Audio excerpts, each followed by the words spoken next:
Indian economy on the eve of independence, we have seen the agriculture situation was very backward. That is in stagnant situation. यहाँ पे क्या था? Commercialisation नहीं था. Totally यहाँ पर क्या था? सब्सिस्टेंस फार्मिंग की जाती थी फॉर सेल्फ कंजप्शन. तो हम यहाँ पर क्या देखते हैं? Indian economy under the British colonial rule remained fundamentally agrarian. ठीक है, totally 85% of people engage on agriculture. Agriculture sector continued to experience stagnation and deterioration. Deterioration means क्या है? Totally it's declining day by day. ठीक है, दिनों दिन क्या होता है? एग्रीकल्चर जो है आपका, चाहे प्रोडक्शन आपका काफी ज्यादा इंक्रीज हो रहा था, लेकिन फिर भी हम लोग क्या देखते हैं यहाँ पर कि फिर भी हम लोग क्या देख रहे हैं कि एग्रीकल्चर जो है, एग्रीकल्चर में कुछ भी प्रोडक्शन जो भी हमारे पास हो रहा है उतना ज्यादा हमको जो है बेनिफिशियल वे हमें नजर नहीं आ रहा था.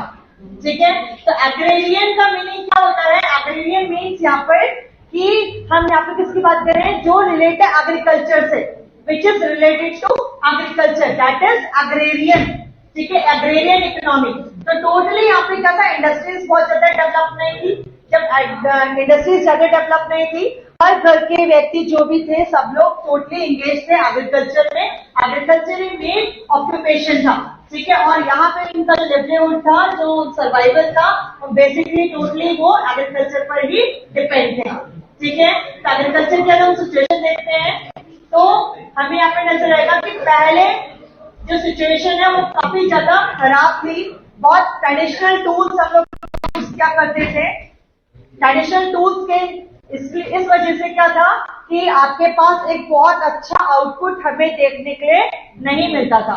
ठीक है, तो एग्रीकल्चर सेक्टर जो है वो बहुत ज्यादा, काफी ज्यादा हम यहाँ पे देखते हैं कि बहुत सारी प्रॉब्लम्स भी हम लोग यहाँ पे फेस करते थे.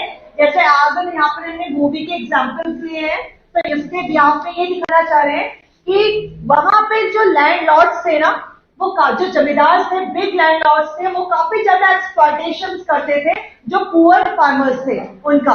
तो उनको यहाँ पे क्या करना पड़ता था? लगान पेड करना पड़ता था. अगर लगान रेवेन्यू उन्होंने टाइम से पीरियड से उन्होंने पेड नहीं करा तो उनकी जो अपनी सेल्फ लैंड है वो भी उनसे ले लिया जाएगा. साथ में अगर उन्हें पेड नहीं करा तो उनको एज अ लैंड लेस करके उस वहीं पर एज अ मजदूर की तरह वहां पर उनके अपने खेतों में काम करना पड़ेगा विदाउट पेइंग एनी मनी. ठीक है, उनको कोई पेड नहीं किया जाता था. ठीक है, उनको कोई भी मनी यहाँ पे पेड नहीं की जाएगी. उनको यहाँ पे एज ए वॉलंटियर फ्री यहाँ पे सर्विसेज प्रोवाइड करनी पड़ती थी. ठीक है, तो अगर हम रीजंस की बात करते हैं, अभी हमने कहा कि स्टैग्नेंट इकोनॉमी थी. ठीक है, डेटरेशन हमें यहाँ पे देखने को मिला. तो क्या है reason? What are the reason? The first reason was land settlement system. Land settlement system की बात करें तो क्या था? Basically zamindari system. जो बिग ओनर्स थे, बिग लैंड फार्मर्स थे, तो उनके पास क्या था? वो लोग इन्वॉल्व थे किससे? कॉलोनियल गवर्नमेंट से. तो यहाँ पे जो भी प्रॉफिट जाता था, सबसे पहले मेन क्या होगा? जो जमींदारी सिस्टम थी उसके थ्रू क्या था? जो बिग लैंड ओनर्स थे वो फॉलो करते थे पुअर फार्मर्स को, और वहां से उनसे जितना भी जो रेवेन्यू है कलेक्ट करते थे, और वो सारा कलेक्ट करके कॉलोनियल गवर्नमेंट को वहां पर पेड करते थे. इस वजह से जो सिचुएशन थी पुअर फार्मर्स की वो बहुत ज्यादा खराब हो गई. यहाँ पे जो मेन इंटरेस्ट था जमींदार का was only to collect rent regardless of the economic condition of the cultivator. जो कल्टीवेटर है, जो स्मॉल लैंड ओनर्स हैं, ठीक है, जो स्मॉल फार्मर्स हैं, उनके पास खाने के लिए कुछ है या नहीं है, उनकी घर की कंडीशन कैसी है, उस पर उनको कोई भी ध्यान नहीं था. सिर्फ ध्यान था कि हमें क्या करना है? हमें सिर्फ रेवेन्यू कलेक्ट करना है. ठीक है, सेकेंड पे उसमें आता है कमर्शियलाइजेशन ऑफ एग्रीकल्चर. अभी हम क्या देखते हैं कि एग्रीकल्चर का कुछ भी कमर्शियलाइजेशन नहीं हुआ था.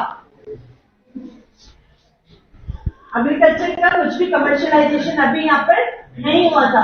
बेसिकली यहाँ पे क्या था कि सेल्फ कंजप्शन यहाँ पे चल रहा था, सेल्फ सफिशिएंसी के लिए वो लोग यहाँ पर जो है अपने लिए अपनी फैमिली की नीड्स पूरी करने के लिए यहाँ पर जो है प्रोडक्शन कर रहे थे। सिर्फ अपने ही वो लोग अपने ही जो फसल होती थी अपने आप ही उसको यूज करते थे। कमर्शलाइजेशन अभी यहाँ पे स्टार्ट नहीं हुआ था, लेकिन ब्रिटिश इंडस्ट्रीज ने यहाँ पर क्या करा, स्पेशली यहाँ पर जो आपका जो अभी सेल्फ वहां पे जो कंजप्शन वाला पार्ट चल रहा था, सब्सिडेंस फार्मिंग चल रहा था, कन्वर्ट कर दिया उसको किसमें, कमर्शियलाइजेशन में।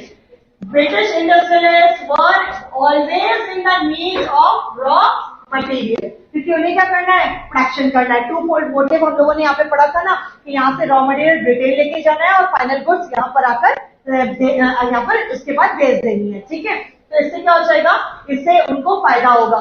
तो यहाँ पे जो रॉ मटेरियल्स है, रॉ मटेरियल्स की अगर हम यहाँ पे बात करें तो रॉ मटेरियल ब्रिटिशर्स को कहां से मिलेगा, एग्रीकल्चर से मिलेगा। अब एग्रीकल्चर से भी कौन से ऐसे एग्रीकल्चर होगा जिससे मिलेगा, तो जैसे cotton, indigo, jute, groundnut, sugar cane. तो इस तरह के कमर्शियल एग्रीकल्चर को उन्होंने यहाँ पे फॉलो करने के लिए कहा, ठीक है, ताकि जिससे क्या होगा, to keep their factories running. किसकी फैक्ट्रीज रनिंग, ब्रिटिशर्स की फैक्ट्रीज यहाँ पर रनिंग करेगी।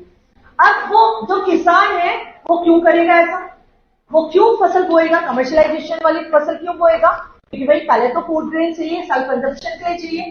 तो यहाँ पर उन्होंने क्या करा, बाय ऑफरिंग हायर प्राइसेस, उनको कहा कि अगर आप ये कमर्शियलाइजेशन ऑफ एग्रीकल्चर को फॉलो करेंगे तो आपको बहुत ज्यादा मुनाफा होगा। एक लालच दिया उनको, ठीक है, जितने भी पीजेंट्स है, ताकि वो अट्रैक्ट हो और वो फूड क्रॉप्स को छोड़कर यहाँ पर क्या करें, कमर्शियलाइजेशन ऑफ एग्रीकल्चर को फॉलो करें।